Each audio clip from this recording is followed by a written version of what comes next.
प्यारे विद्यार्थियों, आज का टॉपिक है प्राकल्पना का महत्व, इम्पोर्टेंस ऑफ हाइपोथेसिस। अनुसंधान में प्राकल्पना का अपना एक विशेष महत्व है। इसके महत्व को अनेक प्रकार से दर्शाया गया है। विभिन्न विद्वान इसकी तुलना ध्रुव तारे एवं कुतुबनुमा से करते हैं, तो कुछ समुद्र में जहाज़ को रास्ता दिखाने वाले प्रकाश स्तंभ लाइट हाउस जो अनुसंधानकर्ताओं और वैज्ञानिकों को भटकने से बचाते हैं की कल्पना करते हैं। मैक्स वेबर का मत है कि प्राकल्पना से प्रत्येक वैज्ञानिक गवेषणा में नए प्रश्नों का प्रोत्साहन मिलता है। गुडहेम हार्ट का मत है कि एक प्राकल्पना ये बताती है कि हम किसकी खोज कर रहे हैं, अर्थात जब अनुसंधानकर्ता के पास प्राकल्पना होती है तो उसको ये इंगित करती है कि हम किसका अध्ययन कर रहे हैं, किसकी खोज कर रहे हैं। उन्होंने आगे फिर लिखा है कि प्राकल्पना अच्छे अनुसंधान में प्राकल्पना का निर्माण एक केंद्रीय चरण है। कोहेन तथा नागेल लिखते हैं कि एक प्राकल्पना का प्रकार हमारी खोज में तथ्यों के बीच अवस्था लाने के लिए पथ प्रदर्शन करना है। इस प्रकार स्पष्ट है कि किसी भी अनुसंधान में प्राकल्पना के अभाव में निश्चयात्मक निष्कर्ष प्राप्त करना कठिन है। इसके अभाव में अनुसंधानकर्ता अपने मार्ग से भटक सकता है। इसी के द्वारा वह सत्य और असत्य की पुष्टि करता है एवं विषय से संबंधित वास्तविकता का पता लगाता है। प्राकल्पना के अभाव में अनुसंधानकर्ता पतवार विहीन जहाज की भांति होता है। प्राकल्पना के महत्व को हम और भी अधिक विस्तार से निम्न प्रकार से समझ सकते हैं। इसके कुछ इम्पोर्टेंस बताने के कुछ विशेषताएं हैं जिनके आधार पर हम प्राकल्पना के महत्व को और भी अच्छी तरीके से समझ सकते हैं। जिसमें नंबर 1, अध्ययन के उद्देश्य का निर्धारण। प्राकल्पना हमारे अध्ययन के उद्देश्य को निर्धारित करती है कि हमें किसकी खोज करनी है। अध्ययन के उद्देश्य को यह स्पष्ट करके ही हम उससे संबंधित तथ्यों की गवेषणा करते हैं। प्राकल्पनाएं हमें ये बताती है कि हमें किन तथ्यों का संकलन करना है और किन का नहीं, कौन से तथ्य हमारे उद्देश्य के अनुरूप और सार्थक हैं तथा कौन से निरर्थक। कोहेन एवं नागेल लिखते हैं कि प्राकल्पना के अभाव में अनुसंधान एक अनिश्चित तथा विचारहीन भटकाव की भांति है।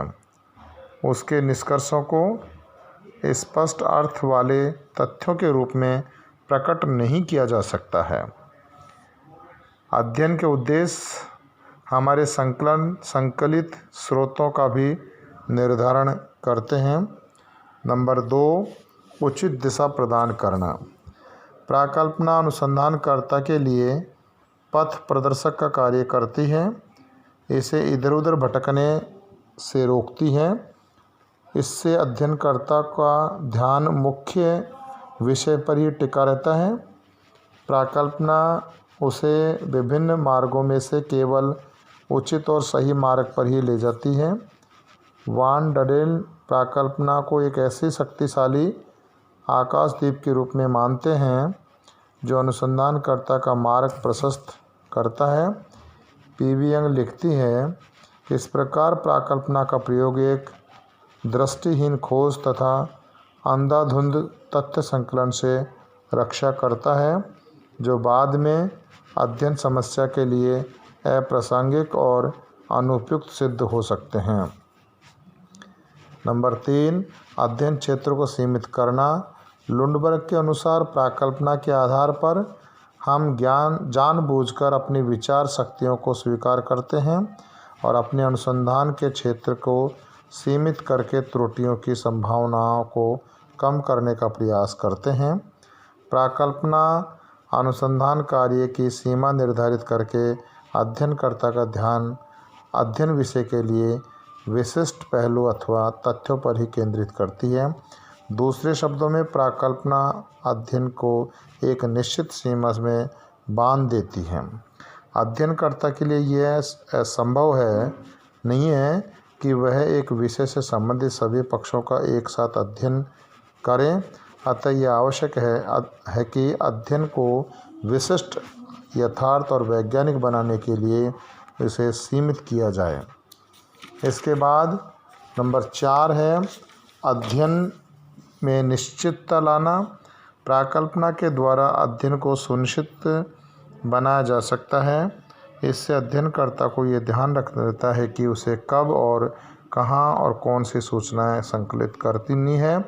इससे अनियमितता एवं अव्यवस्था की संभावना नहीं रहती। 5 है तथ्यों के संकलन में सहायक। प्राकल्पना अनुसंधानकर्ता को समस्या से संबंधित उपयुक्त तथ्यों को संकलित करने को प्रेरित करती है। प्रारंभ में ऐसा भी हो सकता है कि व्यक्तिगत अस्पष्टता के कारण हम तथ्यों के एक जंगल को एकत्रित कर लें, किंतु बाद में उनमें से हमें कुछ विशिष्ट तथ्यों का ही चुनाव करना पड़ता है। इस कार्य में प्राकल्पना सहायक होती है। M.H. गोपाल ने लिखा है कि प्राकल्पना के बिना अध्ययनकर्ता अनावश्यक, यहाँ तक कि व्यर्थ सामग्री भी एकत्रित कर सकता है और वास्तव में महत्वपूर्ण तथ्य, लाभकारी तथ्य इसकी दृष्टि से दूर रह सकते हैं। इसके बाद निष्कर्ष निकालने में सहायक। प्राकल्पना के आधार पर तथ्यों का संकलन किया जाता है और तथ्यों के आधार पर ही यह ज्ञात किया जाता है कि हमारी प्राकल्पनाएं सत्य हैं अथवा असत्य। दोनों ही स्थितियों में हमें सत्यान्वेषण करना होता है, जो कि इसके अभाव में नहीं हो सकता। और नॉरथ्रोप का मत है कि किसी प्राकल्पना में विद्यमान तथ्य समस्या के समाधान हो सकते हैं। क्या वे वास्तव में समाधान है, यह जांच का कार्य है। इसके बाद है सिद्धांतों के निर्माण में सहायक। पीटर एच मटन का मत है कि प्राकल्पना सिद्धांतों और तथ्यों के बीच की कड़ी है। M.H. गोपाल के शब्दों में कि एक सिद्धांत तथा एक प्राकल्पना के बीच का अंतर प्रकार की अपेक्षा मात्रा का अधिक है, क्योंकि जब प्राकल्पना सत्य सिद्ध हो जाती है तथा स्थापित हो जाती है तो वह एक सिद्धांत का भाग बन जाती है। एक प्रकार से ये एक दूसरे से विकसित होते हैं। विलियम जॉर्ज ने लिखा है कि व्यावहारिक रूप से एक सिद्धांत एक विस्तृत प्राकल्पना है। यह एक सरल प्राकल्पना की अपेक्षा अधिक प्रकारों के तथ्यों से संबंधित होती है। किसी भी सामाजिक अनुसंधान का प्रारंभ हम प्राकल्पनाओं के आधार पर करते हैं। जब तथ्यों के आधार पर यह प्राकल्पना सत्य सिद्ध हो जाती है तो ये सिद्धांत का रूप ले लेती हैं। डॉक्टर सुरेंद्र सिंह ने प्राकल्पनाओं के कुछ महत्व का उल्लेख किया, जो इस प्रकार है। नंबर 1, अनुसंधान से संबंधित विभिन्न प्रश्नों को स्पष्ट करना। 2, अनुसंधान को उत्तेजना प्रदान करना। 3, अनुसंधान की विधि तंत्रीय व्यवस्था को आधार प्रदान करना हेतु निर्देशित करना। 4, प्रयोगात्मक प्रविधियों के मूल्यांकन की कसौटियाँ प्रदान करना। 5, सिद्धांत के निर्माण के लिए कार्यकारी उपकरण के रूप में कार्य करना तथा 6, निगमन पद्धति का प्रयोग करते हुए निष्कर्ष निकालने में सहायता पहुंचाना। ये उपयुक्त जो भी हमने विवेचना की है, इससे ये स्पष्ट होता है कि प्राकल्पना का महत्व इनसे स्पष्ट हो जाता है। फिर भी सदैव सभी वैज्ञानिक अध्ययन और खोजें प्राकल्पनाओं से ही प्रारंभ नहीं हुए हैं। न्यूटन का गुरुत्वाकर्षण का सिद्धांत, पेनिसिलिन, एक्सरे, रेडियम और अनेक अन्य आविष्कार किसी परिकल्पना के आधार पर नहीं वर्ण संयोग का ही परिणाम है। फिर भी हम गुडियम हट के इस कथन को स्वीकार करते हैं। इस परिकल्पना के अभाव में अनुसंधान एक प्रकार से निरुद्देश्य अथवा निर्दिष्ट विचार विहीन भटकना है। अर्थात कहने का तात्पर्य है कि अनुसंधानकर्ता अनुसंधान कार्य से पूर्व एक परिकल्पना का निर्माण करता है और बिना परिकल्पना का अनुसंधान कार्य ऐसा होगा जैसा कि अंधेरे में हाथ पैर मारने वाली स्थिति अनुसंधानकर्ता के सामने आ सकती है। इस प्रकार हम सामाजिक अनुसंधान में परिकल्पना के महत्व को समझ सकते हैं। धन्यवाद छात्रों। जय हिंद, जय भारत।